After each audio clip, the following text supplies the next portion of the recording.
He's exactly what I feared. Joshua Zirkzee is exactly what I feared he would be. As an Arsenal fan growing up in the era that I grew up in, the Wenger-Ferguson era, you do not want anything to go right for Manchester United. But I am afraid that they have gotten something very, very correct in Joshua Zirkzee. Honestly, I am very, very worried because this boy is a monster and he has touch. You know, it's not like a bigabim type of striker like Højlund is. He's a bowler that understands the assignment. And there's nothing worse than a forward that understands the assignment. Towards the end of the game, immediately he scored that goal.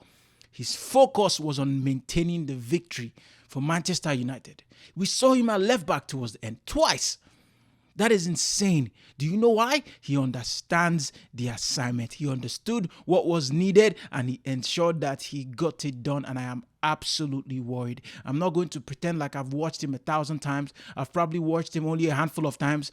But every time I've seen him play, his composure on the ball, the way he links up play, the way he controls the play is ridiculous. Look at his touches after they went up. Yes, he was a little missing towards when they were trying to get the goal. But as soon as they got the goal, he turned into a different animal. As soon as he got the goal, mind you, and that touch was very delicate. It might fly over people's head. But that is not an easy finish to make. And my boy, Joshua Zirkzee, has done it. And I am absolutely worried. I really am. This is a problem. I'm telling you guys, Joshua Zirkzee is going to be a menace to the Premier League. And not just him, Bruno Fernandes. Let me ask you this, Manchester United fans. How do you feel when you see Manchester United fans like Ransom Barnes, the YouTuber who's a big Manchester United fan, when you see him talk so much smack about Bruno? How do you feel? Because I'll tell you how he looks from my end as an Arsenal fan. That man is quality. Look at, to spin that, to create that goal, to spin, I forgot who he was, Kearney, on the right wing right there in the tight space, spun him, took the ball and made the correct pass to create the opportunity for Garnacho, for Casemiro to Garnacho and back to Zirkzee. To do that requires immense quality. Yes, he missed a couple of chances in the first half, but it's rusty. It's the first game of the season. We understand that. But how do you feel when you see people talk smack about Bruno Fernandes? Because to me, he is vital for everything you guys do. Without him, without his skill and know-how, there will be nothing. Because Rashford, unfortunately today, I don't know. First game of the season, I'm not going to berate him. And I hope you guys don't berate him too much because I don't want to see players get so, traumatized from social media battering from fans. But I'm worried. Fulham almost got it. Fulham was very, very poor in certain areas today.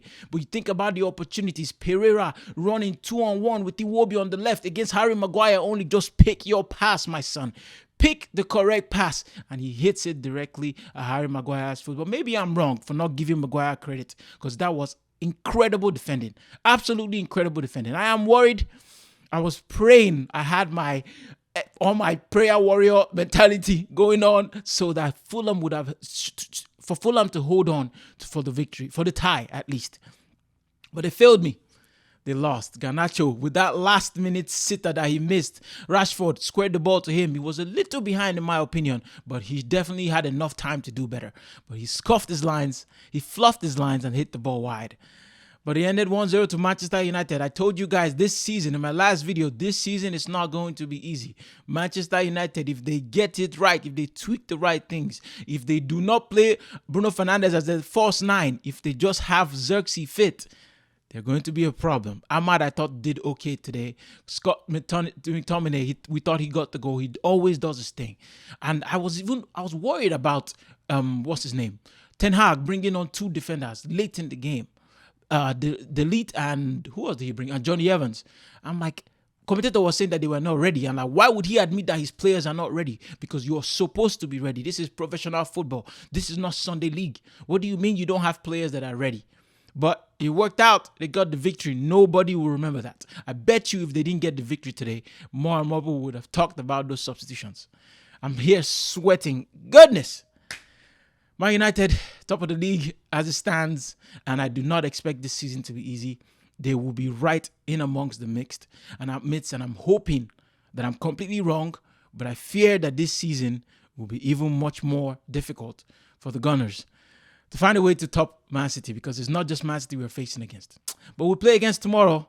We play again tomorrow. Finally, Premier League is back. I'm so excited for this. I hope we can pull out the victory against a tough Wolves side. Last season they gave us a tough time because they have a good manager in Gary O'Neill. I did not expect an easy game, especially since it's the first game back. I expect a few players to be rusty, but I expect the victory. Nothing more. Nothing less, I mean. We cannot afford to drop points this early. We have to set the standard as we mean to finish. We have to start with the victory and hope that we can keep carrying on winning games. And by God's grace, we hit like 95 and above points this season. Let me know your thoughts. If you're a United fan, what do you think about this video? What do you think about the fans berating Bruno Fernandes sometimes? What do you think about Joshua Zirkzee? Am I crazy to think that he's special? Let me know in the comments. Take care. God bless. Peace.